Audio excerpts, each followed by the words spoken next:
Hello everyone, good morning. তো দেখো সকাল সকাল ঘরের পুজো টুজো সেরে নিয়ে আমি কিন্তু বেরিয়ে পড়েছি বাবার ধামে। আজকে হলো শ্রাবণের তৃতীয় সোমবারের যে ভ্লগটা সেটাই তোমাদের সঙ্গে শেয়ার করছি। তো সব কিছু গুছিয়ে গাছিয়ে নিয়ে আমি কিন্তু মন্দিরে চলে এসেছিলাম। আর আজকে দেখো মানে মন্দিরে একদম ভিড় ছিল না, একদম মনের মতো করে শান্তি করে মহাদেবকে পুজো দিয়ে নিলাম। তারপরে দেখো আমি বাড়ি ফিরে এসেছি।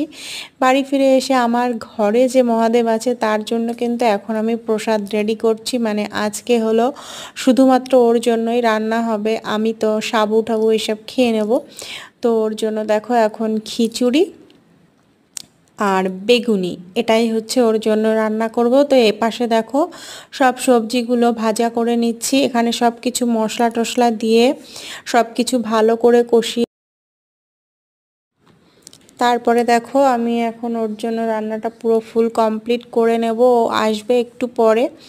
তো খিচুড়িটা কিন্তু আজকে আমি নুনটাও কতটা কি হয়েছে আমি সেটাও জানি না, তবে আমি কিন্তু লাস্টে কমপ্লিমেন্ট পেয়েছি যে আজকের খিচুড়িটা খুবই সুন্দর হয়েছে আর নুন মিষ্টি সব কিছু ঠিক ছিল।